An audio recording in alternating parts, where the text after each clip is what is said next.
네, 시작하겠습니다. 안녕하세요. 네. 자, 저는 지난 32회 감정평가사 시험에 합격을 해서 지금은 일한 지 이제 한 4년 차 접어든 감정평가사 조명지라고 합니다. 저는 감정평가 이론 과목 담당하고 있고요. 저희 감정평가사 2차 시험이 실무, 이론, 법규 이렇게 세 과목이죠. 그 중에 2교시에 보는 과목이 감정평가 이론이고, 일단 지금 다들 감정평가 이론에 대해서 처음으로 공부하신다는 전제하에 오늘 좀 말씀을 드려볼 텐데, 저희가 강의에서 감정평가 학원론 책이라고 그 서광채 교수님이 쓰신 책을 앞으로 교재로 볼 건데요. 오늘은 그 교재 내용은 들어가진 않고 오늘 이렇게 자료를 나눠 드렸습니다. 그 자료에서 뭐 간단히 보시면은 감정평가란 무엇인가부터 해서 뭐 어떻게 발전했는가 이런 거 있죠. 그리고 감정평가사가 어떤 업무를 수행하고 감정평가라는 걸 뭐 어떻게 해야 하는가 그거랑, 그리고 감정평가 이론 과목의 기출문제 예시도 보고요. 어떤 식으로 시험 문제도 실제로 나오는지 간단히 보고, 그리고 감정평가 이론 과목의 전체 내용이 어떤 식으로 구성되어 있는지 그것도 간단히 크게 볼 거고요. 그리고 감정평가 이론 과목에서 합격할 수 있기 위한 답안을 어떻게 쓰는지 그것도 간단히 오늘은 보겠습니다. 그래서 오늘은 이 프린트하고 제가 판서해드리는 내용 가지고만 보도록 하겠습니다. 자, 우선 다 들어가기에 앞서서 우리 감정평가 2차 시험에서요, 과목이 3개였죠. 설명드리기 위해서 좀 거꾸로 먼저 써보면요. 법규, 이론, 실무. 원래는 1, 2, 3교시 이렇게 시험을 보는데, 감정평가사 시험이 일단 어떤 목적으로 시험이 치러지는지 그걸 먼저 말씀을 드리자면, 이 시험을 합격하면은 뭐 수습기간을 거치기는 하지만 바로 현업에 투입되어서 감정평가 그 업무를 실제로 수행을 해야 하거든요.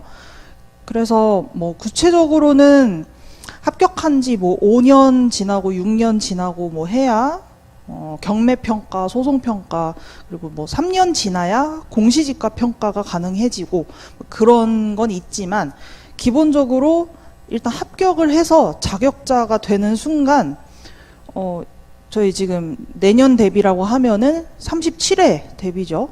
그 37기 감정평가사가 되셔도 그냥 극단적으로 1기, 2기 감정평가사로 합격하신 그 분들하고 그냥 사인의 효력이 똑같습니다. 그러니까 즉, 이 시험에 합격하자마자 바로 현업에 투입이 되어도 이 업무가 충분히 수행이 가능한지를 보고 그 가능한 사람을 합격시키려는 그런 시험입니다.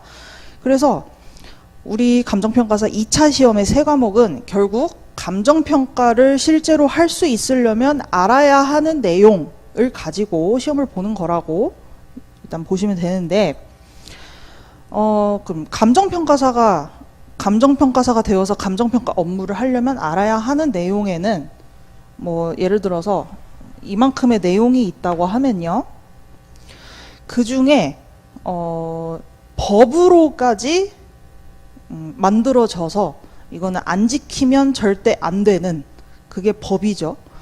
법으로 제정된 게 뭐 이렇게 있습니다. 뭐 이렇게 뭐 일부가 알아야 하는 전체 내용 중에 어느 정도는 정말 이거는 법으로까지 규정을 해놔야 한다. 이런 부분이 법으로 존재를 합니다. 그러면은 법규 과목은 그러한 실제 법으로 규정이 된 내용들을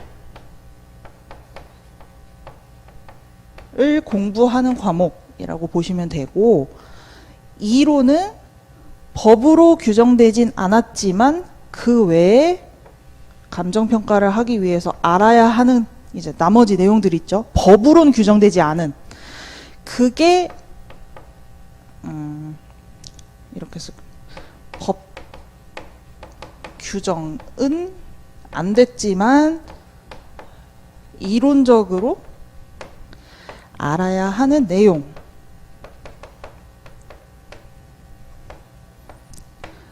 대해서 묻고 아는지 보는 과목이 감정평가 이론 과목입니다. 그러면 실무 과목은 어떤 과목이냐면요. 이렇게 감정평가를 하기 위해서 알아야 하는 내용들을 토대로 요것들을 토대로 실제로 감정평가를 하고 감정평가서를 작성할 줄 아는지 보는 과목입니다. 그래서 감정평가 실무 과목은 우리가 답안지는 셋 다 똑같이 한국산업인력공단에서 시행하니까 똑같이 논술 답안에다가 보거든요. 근데 이거랑 이거는 줄글로 쭉 쓰는 그런 논술 답안 형태가 맞습니다. 근데 실무 과목은 답안지에다가 뭐 줄글을 쭉 논술을 한다는 느낌의 답을 쓰는 게 아니고 우리가 실제로 나중에 작성하는 감정평가서의 내용을 답안지에다가 뭐 이런 거 이렇게 판단함 이렇게 계산해서 얼마라고 뭐 숫자 계산을 해서 실제 감정평가액을 계산하고 왜 그 감정평가액이 나왔는지까지 그 과정을 논리적으로 보여주는 말 그대로 평가서의 축소판을 쓰는 게 감정평가 실무 과목입니다. 그래서 결국 이 실무를 할 줄 아는지를 보는 거라서 1교시 실무 과목이 다들 제일 어렵다고 하는 편이고요. 그리고 이게 실제로 꽈락률, 그러니까 이 과목 하나의 점수가 40점을 넘지 못하는 경우가 많이 있습니다. 근데 이거를 잘하려면, 그래서 제가 결국 말씀드리고 싶은 것은 이 세 가지 과목이 각각 따로따로 뭐 그냥 별개로 독립적으로 존재하는 과목이 아니라는 겁니다. 결국은 실무를 할 수 있으려면 이론적인 것도 알아야 하고 법적으로도 규정된 것도 알아야 하는 거예요.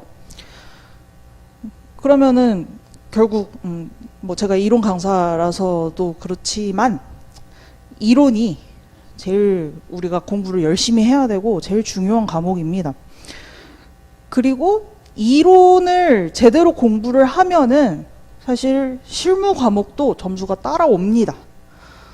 근데 뭐 실무랑 이론이랑 별개라고 이렇게 좀 생각하시는 수험생들이 늘 뭐 대부분이긴 합니다. 근데 이게 저렇게 실무, 이론, 법규 세 과목이 다 연결되어 있다는 걸 모르다가 깨우치는 순간 뭐 합격하기도 하고 뭐 그런 편입니다. 우리 시험이.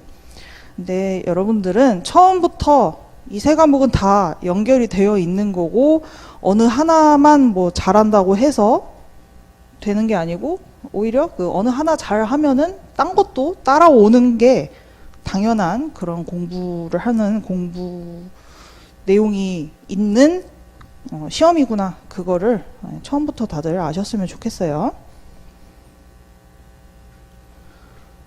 자, 그래서 이제 우리 프린트 내용을 볼 겁니다. 프린트 내용에서 제일 처음에 있는 게 뭐 감정평가란 무엇인가, 그리고 왜 감정평가가 필요한가, 뭐 이렇게 있죠. 감정평가 이론이 결국은 모든 것의 바탕이 되는 내용이라고 좀 방금 말씀을 드렸죠. 그래서 그 세 가지 과목에 대해서 앞으로 여러분이 기본 강의를 들으실 텐데 감정평가 실무 기본 강의에서는 아무래도 감정평가의 뭐 완전 기초부터 한다기보다는 그래서 실제로 뭐 토지, 건물 등등 감정평가를 실제로 어떻게 하는지 그 방법을 공부하는 게 실무 과목의 실제 내용이에요. 그리고 법규도 그 중에 저렇게 법 규정으로 실제로 규정이 딱 된 내용들 자체를 왜 그렇게 규정이 됐는지 정도의 설명과 그리고 그 규정 자체를 암기하고 그리고 뭐 대법원 판례 암기하고 그런 과목이에요. 그래서 이 감정평가 이론 과목에서 이렇게 감정평가란 무엇인가부터 그리고 각종 우리가 앞으로 공부하면서 그리고 나중에 합격해서 일하면서도 계속 이렇게 접하는 어떤 용어들이 있고요. 특히 우리 부동산 관련해서는 한자가 많이 존재를 합니다. 아무래도 그 도입의 그 시초를 뭐 따져 보면은 일본 감정평가 기준을 많이 차용을 했었고요. 최근 근래에는 미국 감정평가 기준도 많이 차용을 하고 있긴 한데 하여튼 부동산 관련해서 한자가 좀 많습니다. 그리고 용어도 그래가지고 뭐 이게 무슨 말인지 좀 일상적으로 통상적인 이란 2호 말도 사실 그래요. 그래서 통상적인 그런 일반인들이 쓰지 않는 용어 이런 것도 알아야 되고 하는데 그런 것에 대해서 하나하나 좀 이렇게 설명해드리고 쉽게 풀어서 말씀드리는 과목은 이론 과목뿐입니다. 그래서 이론 과목을 가지고 처음에 이제 술술 이렇게 편하게 잘 들으시면서 그런 시험이고 이렇게 공부하는 거구나 하면서 뭐 이런 내용이구나 하면서 들으시다가 실무랑 법규 수업을 들으실 때 이거 이론에서 얘기했던 그게 실무적으로는 이렇게 풀고 그리고 뭐 법규 과목에서는 법이 이렇게 되어 있었구나 하면서 연결이 되실 거예요. 자, 그래서 감정평가란 무엇인가부터 들어가 보겠습니다.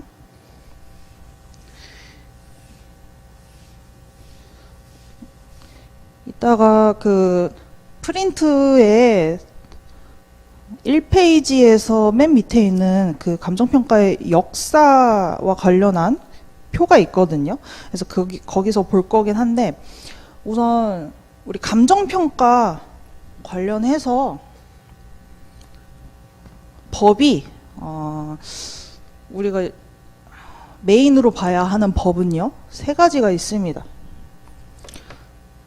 그 감정평가 및 감정평가사에 관한 법률 해가지고 얘를 그 공식적으로 법제처에서 약칭을 다 정해놨어요. 그래서 얘를 앞으로 우리가 칭하기도 감정평가법이라고 칭할 거고 그리고 실무랑 이론 답안에서는 요 약칭으로 쓰시면 됩니다. 바로 쓰시면 되고 근데 법규 과목에서는 맨 처음에는 그 각종 법명의 풀네임을 맨 처음에는 한 번은 써주라고 그렇게 가르치시거든요. 그게 더 좋다고 합니다.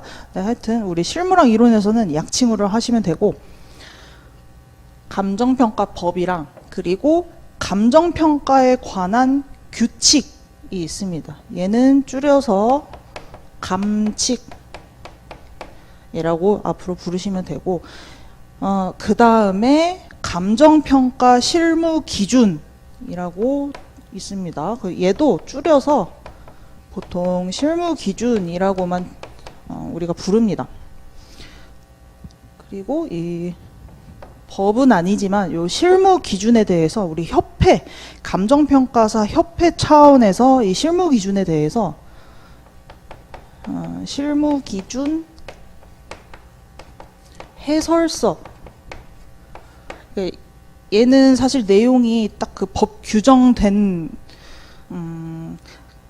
그 내용만 있거든요. 근데 그 내용에 대해서 그래서 실제로 어떻게 그걸 이해하고 실제로 감정평가 할 때 뭐 어떻게 적용을 하라는 건지에 대해서 훨씬 더 양을 풍부하게 자세하게 해설서를 쓴 게 있습니다. 그래서 실제로 현업에서는 이 내용을 거의 토대로 이거에 근거해가지고 감정평가 업무를 실제로 수행을 하고 있습니다. 그래서 앞으로 감정평가법, 감칙, 실무기준 이렇게 약칭으로 계속 쓰시면 되고, 그럼 이제 진짜로 들어가죠. 감정평가법에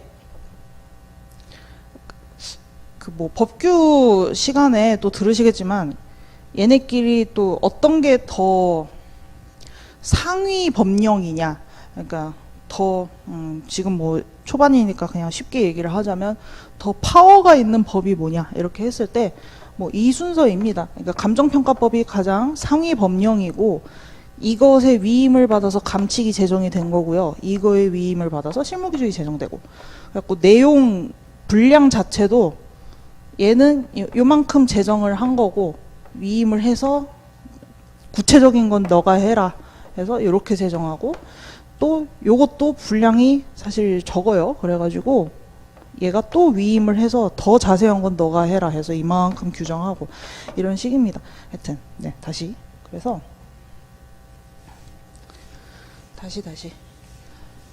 그래서 제일 상위 법령인 감정평가법에서 우리 감정평가법이 제정된 뭐 목적, 우리 감정평가법이 왜 존재하는지 뭐 그런 것부터, 그리고 가장 중요한 개념들에 대해서 법상 정의를, 개념 뭐 뜻이라고 하는 거죠. 정의를 규정을 하고 있습니다.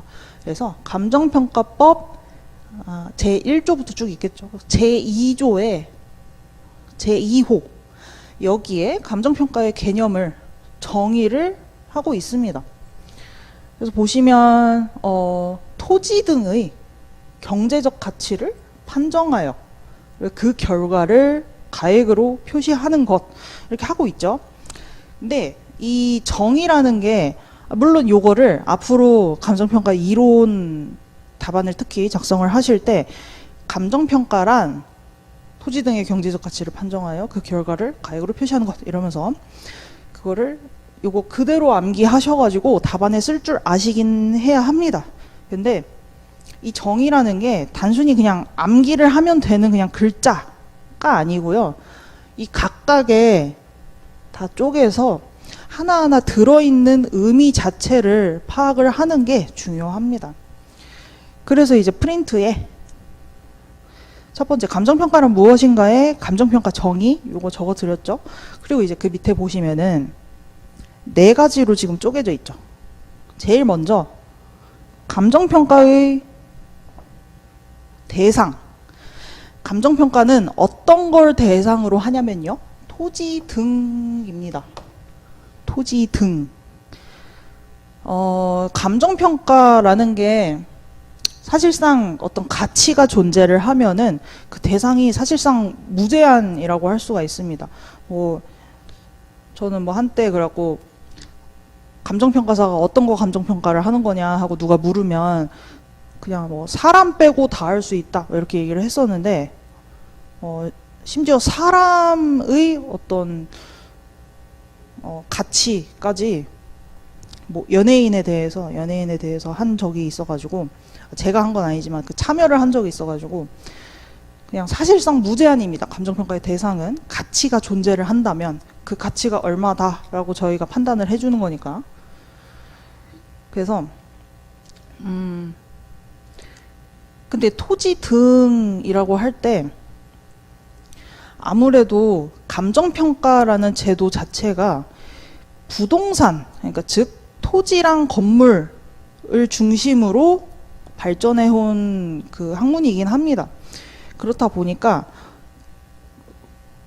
보통 어떤 감정평가에 대해서 내용을 써라 할 때 굳이 뭐 예를 들어서 부동산이 아니라 동산 아니면 어떤 기업 가치 이런 것도 우리가 다 감정평가를 할 수 있거든요. 그래서 굳이 부동산 말고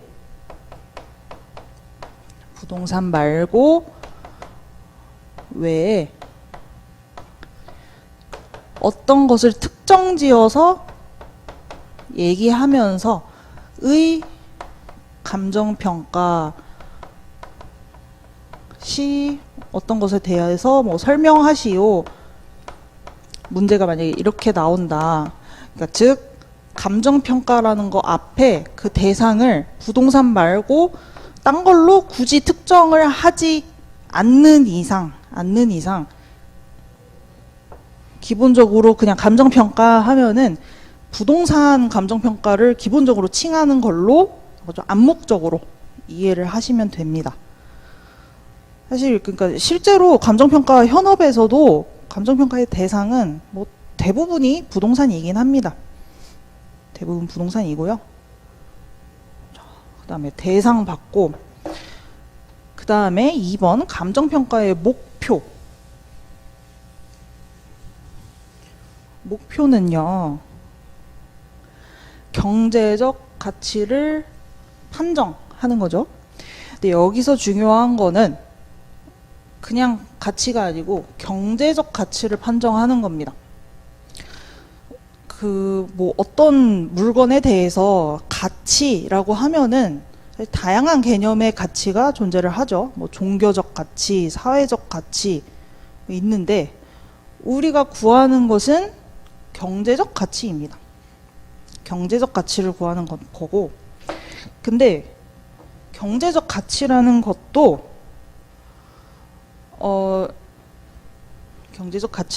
사실 하나의 물건에 대해서 무조건 하나의 그 가격만 존재하는 것은 아닙니다. 실제로. 그래서 하나의 물건에도 여러 가지 경제적 가치가, 그러니까 다양한 금액으로 존재를 할 수 있다라는 게 가치의 다원적 개념이라고 얘기를 합니다. 이게 우리 감정평가 이론에서 다루는 우리가 공부해야 되는 내용 중에 또 엄청 중요한 내용이거든요. 그래서 이거 관련해서 맛보기로 조금씩 다 얘기를 드리면, 우리 감칙 그래서 5조, 제5조에서 우리 감정평가 이론 과목에서는 사실 여기 앞에 이렇게 제 있죠. 제도 사실 생략해도 뭐라고 안 합니다. 그래서 제일 줄여서 빠르게 쓰는 게 우리는 사실 중요하니까 감칙 5조 이렇게 쓰시면 되고, 감칙 5조에서 우리 감정평가는 감정평가의 기준가치로 시장가치를 기준하는 걸 원칙으로 한다 하면서 감칙 5조에서 규정을 하고 있습니다. 근데 같은 동일한, 이거를 우리가 앞으로 동일한 대상 물건이라고 표현을 하거든요. 동일한 대상 물건이어도 가격이 뭐 가치가 여러 가지 나올 수 있다고 했죠. 그래서 시장 가치가 원칙이지만 예외적으로 시장 가치 외의 가치를 기준 가치로 감정 평가하는 경우도 법에 정해놓고 있습니다. 그래서 지금 감정평가라는 저 정의에서 경제적 가치 하나에서 사실 담고 있는 우리 엄청 중요한 논점이 있다는 거 지금 봤고, 그 다음에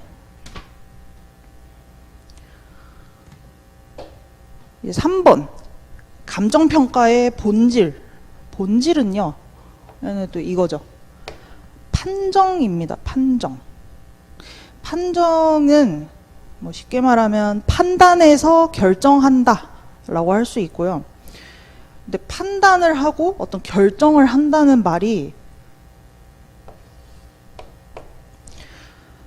상당히 주관적인 활동입니다. 뭐 그냥 존재하는 어떤 데이터를 가지고 누구나 다 인정할 만한 데이터에 대해서 그냥 뭐 읽고 그걸 바로 뭐 해석하고, 그거는 객관적 활동이라고 할 수가 있는데, 기본적으로 감정평가는 이 부동산 가치평가의 전문가에 의한 어떤 주관적인 의견에 의한 뭐 판단, 분석이라고 할 수가 있습니다. 그러니까 주관적 활동이에요, 기본적으로. 근데 부동산에 대해서 이게 얼마인지 감정평가를 해주세요 했을 때 감정평가사들끼리 그 얘기하는, 도출해내는 감정평가 그 결과, 감정평가 금액이 차이가 이게 크면 안 되겠죠. 누군가는 이 토지에 대해서 전체 그 총액을 뭐 15억 막 이렇게 했는데 누구는 뭐 예를 들어서 막 거의 뭐 6억 막 이렇게 한다. 이러면은 뭐 2배 이상 차이가 나죠. 그 정도로 큰 편차가 나면 안 됩니다. 그래서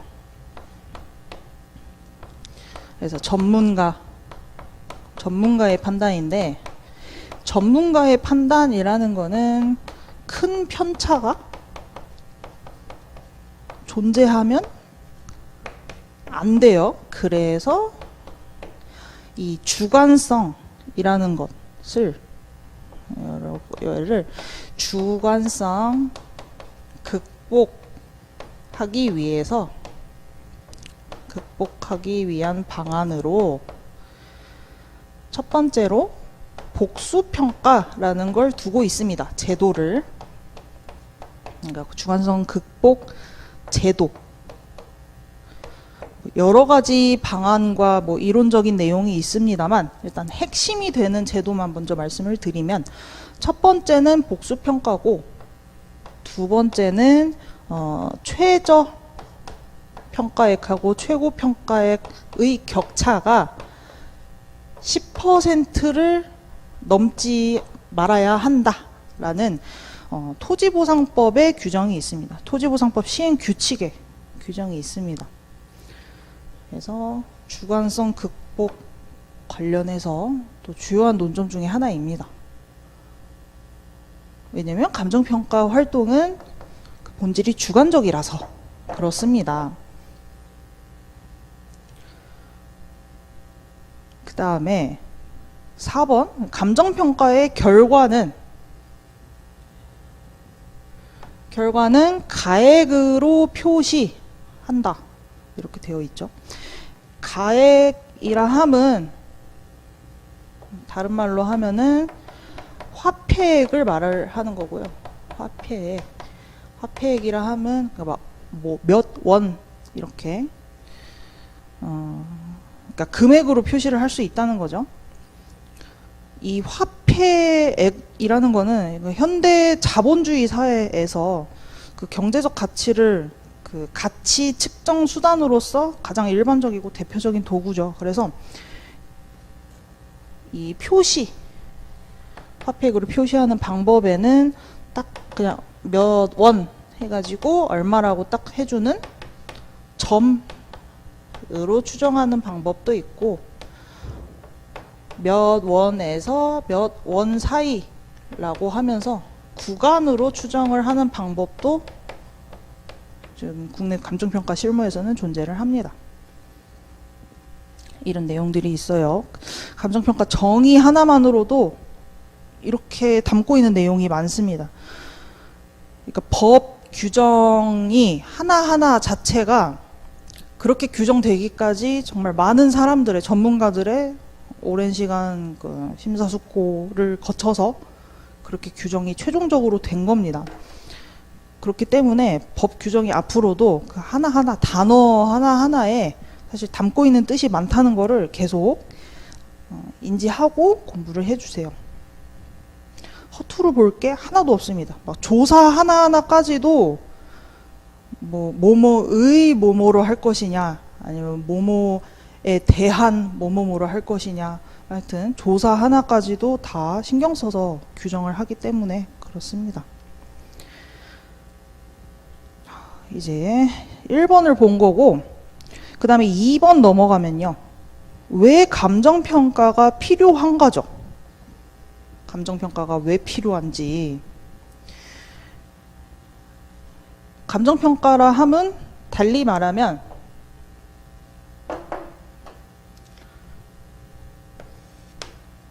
이제 다시 얘기해보면 전문가에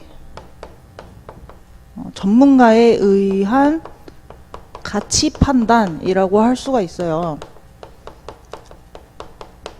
즉 대부분 이제 부동산을 감정평가한다고 했죠. 부동산 가격이라는 게 정확히 얼마로, 예를 들어서 사고 팔려는 사람이 이걸 얼마로 거래를 하면은 가장 적절한지, 그거를 사실 알기 어려운 재화입니다. 부동산은.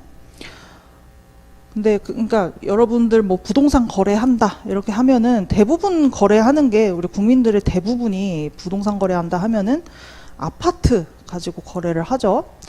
근데 아파트의 거래 가격, 적정한 거래 가격 아는데요? 할 수 있죠. 아파트는 왜 그렇냐면은 비교적 그 실거래가 꽤나 많이 일어나고 있는 부동산 중에 하나인 것이고, 우리 부동산이라고 하면은 사실 아파트만 있는 게 아니라 그냥 전국에 있는 그 모든 토지, 그리고 뭐 어디 그냥 저 길 가다가 저 구석에 혼자 있는 그런 건물, 그 모든 게 부동산이죠. 근데 그런 아파트 이런 게 아닌 이상은 부동산은 사실 거래라는 게 참 잘 일어나지 않는 재화입니다. 그래서 좀 생각을 해보시면은 그런 아파트 말고는 뭐 지어진 이후 거래가 뭐 한두 번도 일어날까 말까 한 그런 부동산도 사실 많습니다. 그러면은 그러다가 만약에 그 건물을 팔고 싶어졌어요, 소유자가.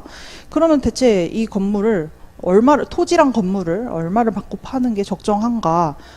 요거에 대해서 일반인은 모르죠. 얼마라고 딱 했다가 만약에 손해보고 이러면 어떡해요? 그죠? 그래서 전문가에 의한 가치 판단이 필요한 경우가 생기는 거예요. 그리고 이제 구체적으로 보면요.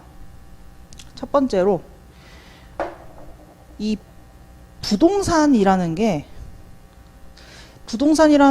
뭐 이걸 만들 때, 맨 처음에 최초에 만들 때 얼마가 들었다라는 게 원가죠.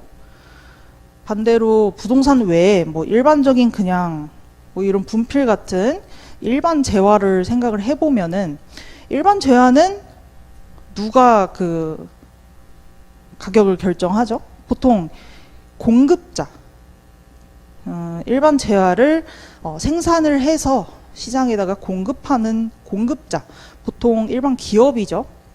일반 기업이 자기가 이 재화를 생산을 할 때 들었던 그 원가에다가 뭐 적정 이윤 이런 걸 더해서 그 가격을 사실 시장에다가 얼마로 책정해서 내놓죠.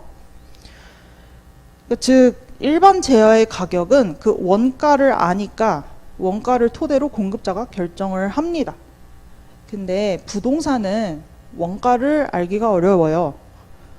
근데 당연히 부동산 중에, 부동산이라고 하면 이제 앞으로 계속 토지랑 건물로 나뉜다고 생각을 하시고, 건물은 그 건물을 지을 때 쓰인 그 건설 자재, 그리고 뭐 노동력에 대한 뭐 임금, 그런 거 다 합하면 사실 그 건물을 지을 때 들어간 원가라는 거는 뭐 건축비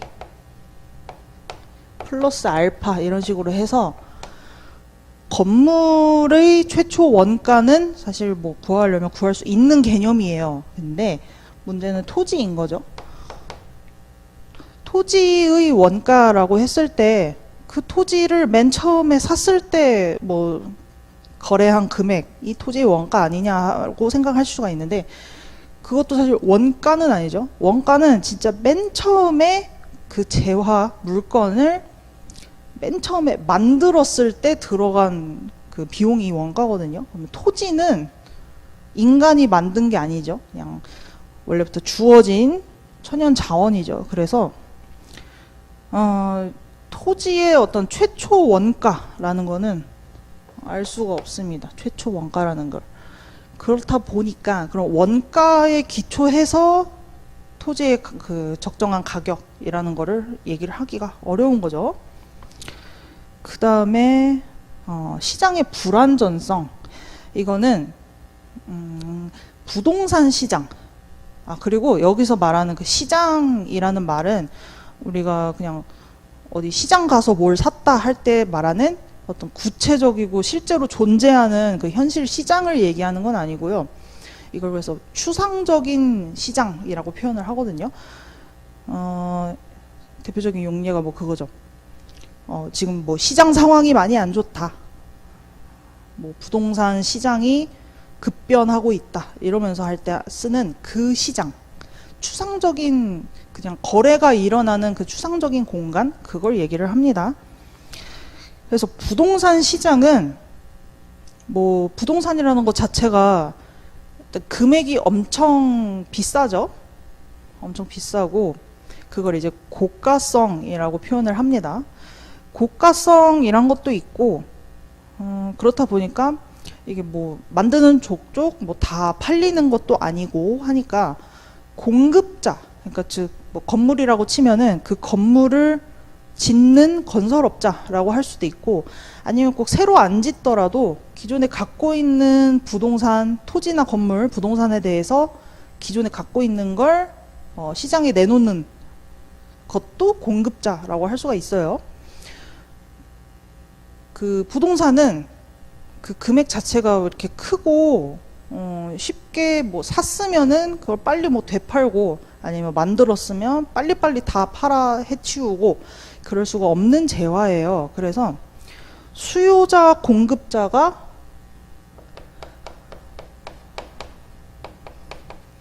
매우 적습니다.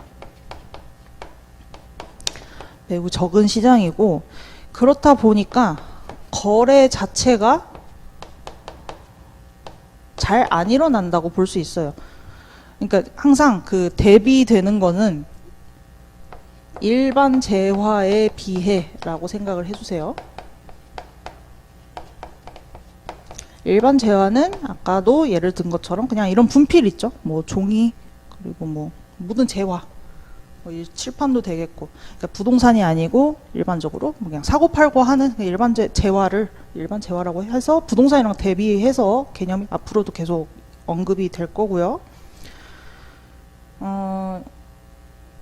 그래서 거래 자체가 안 그래도 희소하고요. 그 와중에 그래서 만약에 거래가 일어난다고 해도 그 거래된 금액이 신뢰도가 낮습니다. 왜냐하면은 사실 부동산은 뭐 그런 아파트가 아닌 이상은 웬만하면 그냥 자기 일반인이 생각하기에 자기가 뭐 부르는 게 값이 되고 그렇기 때문에. 그리고 시장, 부동산 시장은 그리고 특히나 뭐 가격이 급변하고 막 변동성이 크다라고 표현을 하거든요. 그래서 이러한 특성을 부동산 시장의 불완전성이라고 표현을 합니다. 그 다음에 두 번째로 부동산의 중요성.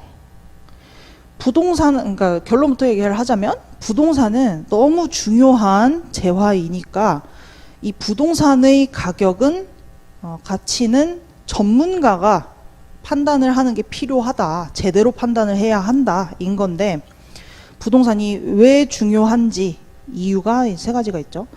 첫 번째로 국가 운영의 기반이 됩니다.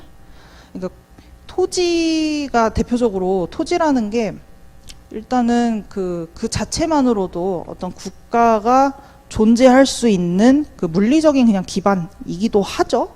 근데 여기서 이제 주로 보는 것은 돈 측면에서 국가를 운영하려면은 돈이 필요하죠. 그 돈을 세금을 토지 등 그 재산을 갖고 있는 것 자체에서 부과하는 재산세도 있고, 그리고 토지를 사고 팔 때 그 차익에 대해서 세금을 매기는 양도소득세 이런 것도 있죠. 그리고 뭐 취득세 이런 것도 있고, 하여튼 그래서 부동산이 우리 국가 그 가계 자산 비중의 몇 퍼센트라고 했더라? 60%, 70% 막 그렇게 된다고 하거든요. 그러니까 부동산이라는 게 어쨌든 금액 규모가 애초에 크기 때문에, 그래서 국가가 운영을 하기 위해서 세금을 거두려면 아주 좋은 원천이 부동산입니다. 그래서 이 세금을 걷기 위한 그 기준이 되는 부동산의 가격, 제대로 평가해야 그 국민들이 반발하지 않겠죠. 그래서 세금의 원천인 것도 있고, 그 다음에 재산권의 핵심입니다. 국민이 갖고 있는 어떤 재산이라고 했을 때 부동산 말고도 여러 가지 재산이 존재를 하죠. 근데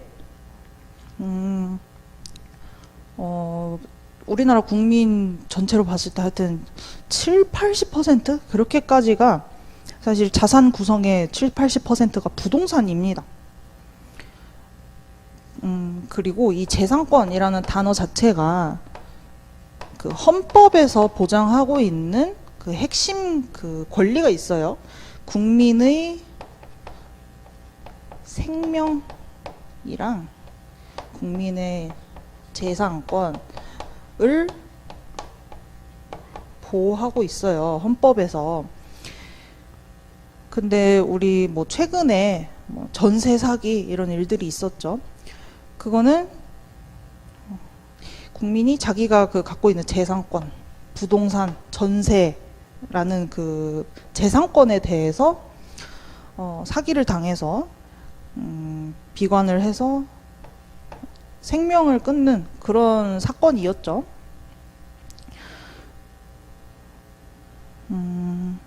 그러니까 부동산이 그래서 생명하고도 연결될 수 있는 국민의 재산권의 핵심에 해당을 한다. 그러니까 감정평가를 하는 게 중요하다. 그 다음에 세 번째는 국가 경제 내 큰 비중. 그러니까 모든 그 기업체도 다 어떤 토지나 건물을 소유하고 있고 그걸 토대로 그걸 기반으로 그 기업체도 굴러가고 산업체도 뭐 돌아가고 뭐 그런 게 있죠. 그런 거를 국가 경제에서 비중도 크고 그 다음에 세 번째도 똑같이 국가 경제 발전의 토대가 된다.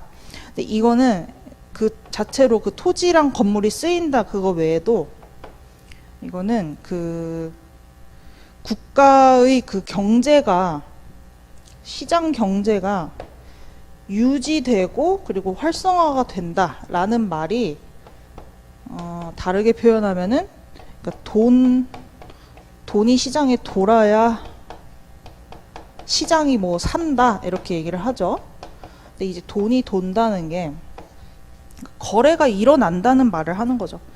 근데 그 부동산의 거래가 일어나기 어려운 이유가 대표적인 큰 이유가 그 부동산의 가격을 사람들이 제대로 정확하게 모르니까 부동산 거래가 잘 안 일어나는 건데 그래서 부동산 가격 자체를 제대로 가치 판단의 전문가가 매겨줘서 그 금액을 토대로 그 거래가 일어나면 시장 경제의 유지와 활성화에도 우리가 큰 기여를 할 수 있다. 그거입니다. 지금 이렇게 살펴본 그 왜 감정평가가 필요한가? 요게 결국은 감정평가의 필요성 해가지고 그 책에도 다 정리되어 있는 내용입니다. 그래서 이게 지금은 그냥 감정평가의 필요성을 그냥 쓰시오 해가지고 우리 시험 문제가 나오기는 뭐 어렵겠지만 워낙에 이제 기본 문제인 거라서 근데 뭔가 더 어려운 걸 묻기 전에 감정평가의 필요성을 간단히 설명하고 이러면서 나올 수 있는 내용이긴 합니다. 여전히. 그래서 지금 말씀은 이렇게 드린 걸 토대로 이해는 하시고 나중에 이제 점점 책 보면서 암기도 하시고 구체적으로 답안을 쓸 수 있도록 공부를 해 나가시면 되겠죠. 근데 이게 책에 있는 내용을 그대로 쓰면 되도록 우리 감정평가 이론 시험은 시험 문제가 나오지가 않습니다. 그래서 사실 어려운 시험이거든요.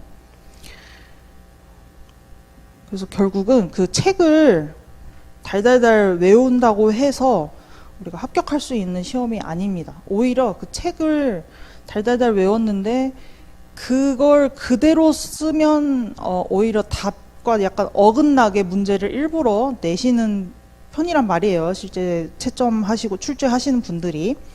근데 만약에 그렇게 쓰면 안 되는데 책에서 공부한 달달 외운 대로 그냥 그대로 쓴다. 그러면은 애초에 뭐 꽈락할 점수를 그냥 줘버리고 이렇기도 하기 때문에 책을 달달 외우실 생각은 하시면 안 되고 이렇게 설명드린 내용을 이해하시는 것에서 우선 출발을 해야 해요. 암기는 예를 들어서 뭐 이런 뭐 재산권 그리고 뭐 시장 경제 유지 활성화 그리고 시장의 불안전성 이런 것도 구체적인 용어나 단어, 뭐 이런 표현 있죠. 그런 건 암기를 하시는 건데, 그리고 뭐 법 규정 같은 거, 뭐 그런 건 암기를 하시는 건데, 기본적으로 이해를 하시려고 해야 합니다. 우리 공부할 때.